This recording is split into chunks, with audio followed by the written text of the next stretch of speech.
नमस्कार दोस्तों।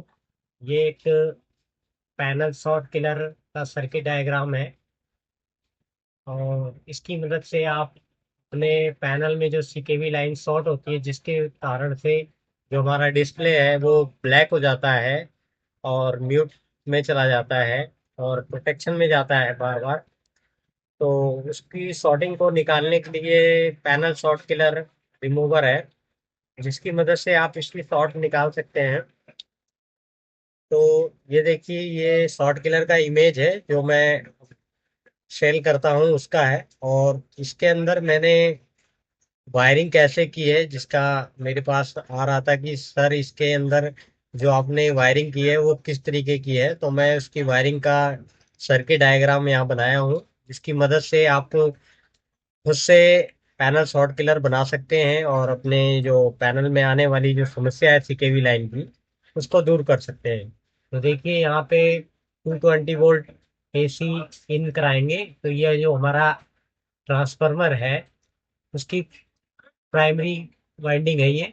तो यहाँ पे हमने एक पुश स्विच लगाया है और यहाँ पे एक ऑन ऑफ कराने के लिए स्विच लगाया है जिससे हमें डायरेक्ट डायरेक्ट ऑन करने के लिए है। जो यहाँ पे हमें जो वोल्टेज मिलेंगे वो डायरेक्ट मिलेंगे इस। और अगर हमें ट्रिगर कराना है तो उसके लिए हमें ये स्विच का इस्तेमाल करना पड़ेगा। ठीक है, तो इसका इस्तेमाल करना पड़ेगा और जो हमें आउटपुट में जो वोल्टेज मिलेंगे वो 40 वोल्ट मिलेंगे, 60 वोल्ट मिलेंगे, 80 वोल्ट मिलेंगे और 100 वोल्ट मिलेंगे। ठीक है, तो एक वाइंडिंग, दो, तीन, चार, चार हमने टैपिंग निकाल रखी है और एक इसका कॉमन सिरा है। और यहाँ पे हमने एक ब्रिज रेक्टिफायर यूज किया है और ये हमारा रोटरी स्विच है 4 पोल का। तो इसमें देखिए 1 2 3 4 और एक पोल है। तो यहाँ एक नंबर पे 40 वोल्ट, दो नंबर पे 60 वोल्ट, तीन नंबर पे 80 वोल्ट और चार नंबर पे हमारे 100 वोल्ट है। तो देखिए यहाँ पे हमने इस सिग्नल दिखा रखा है। तो ये नेगेटिव प्रोब है और ये पॉजिटिव प्रोब है।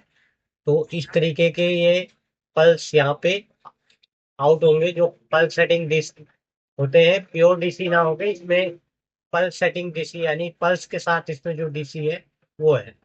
तो यहाँ से हमें एसी वोल्ट मिल रहे हैं, उसको हमने डीसी में कन्वर्ट किया पल्स के साथ।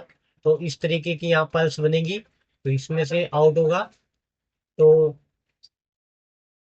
जब हमने यहाँ से लाइन दिया तो यहाँ से हमारे को जो भी वोल्टेज चाहिए उसको हमने रोटरी से उस स्विच को सिलेक्ट कर लेंगे यहाँ से 1 2 3 4 पे।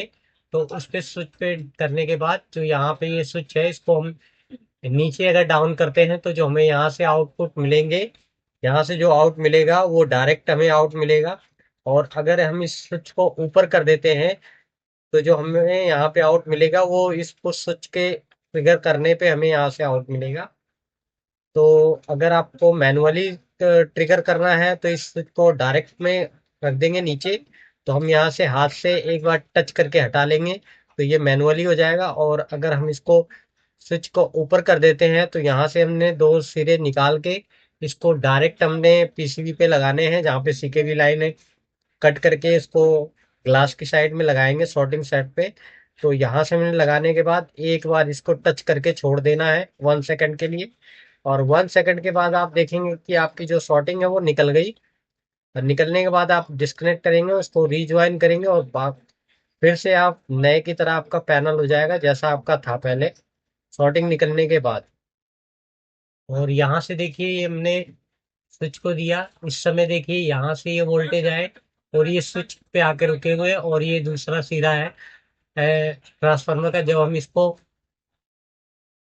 जब हम इसको ऐसे दबाएंगे स्विच को तो ये ऑन ऑफ होगा। तो एक बार ट्रिगर हुआ और यहाँ से जो वोल्टेज है वो पास हो जाएंगे और हमारी जो शॉर्टिंग है वो निकल जाएगी।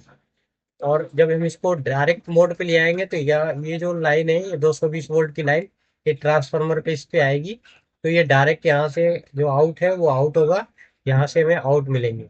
और अगर हमें इसको ट्रिगर कराना है तो हमें यहाँ से एक स्विच को देना है। प्राइमरी में इसलिए हमने दिया है कि ये स्विच ताकि जो इसमें इंडक्शन है और वो सडनली जो यहाँ से वोल्टेज आ रहे हैं और सडनली एक बार जाए इसमें फ्लक्स बनेगा और यहाँ से जो वोल्ट है वो तुरंत कट हो जाएगा। तो इसलिए हमने बनाया है कि इस तरीके आप इसमें एलईडी भी लगा सकते हैं अपने सुविधा अनुसार यहाँ पे। तो इस तरीके से यहाँ पे करेंगे तो हो जाएगा, और मैनुअली करना है तो यहाँ से स्विच। तो हमारा जो यहाँ से आउट होगा ये कॉमन सिरा हो गया, ये कॉमन, ये आपका ये रहा कॉमन, और ये पॉजिटिव जो आउटपुट है वो हमारा यहाँ पॉजिटिव है, नेगेटिव जो है हमारा ये नेगेटिव हो रहा है। तो रोटरी स्विच जो है ये रोटरी स्विच है, और ये हमारे 4 स्टेप है, 1 2 3 4। तो ये 1 2 3 4 इसके आउट है। और इस तरीके से आप इसका पूरा सर्किट डायग्राम देख के आप खुद से ट्रांसफार्मर डिजाइन कर सकते हैं, और अपने जो सीकेबी लाइन की जो शॉर्टिंग है उसको निकाल सकते हैं, घर पे बना सकते हैं। इसका पूरा सर्किट डायग्राम मैंने आपको बता दिया है, क्योंकि मेरे पास इसके बारे में आ रही थी मैसेज आ रहे थे कि इसका सर्किट डायग्राम इंटरनली कैसे वायरिंग किया है आपने, उसको बारे में बताइए, तो मैंने बता दिया इसको।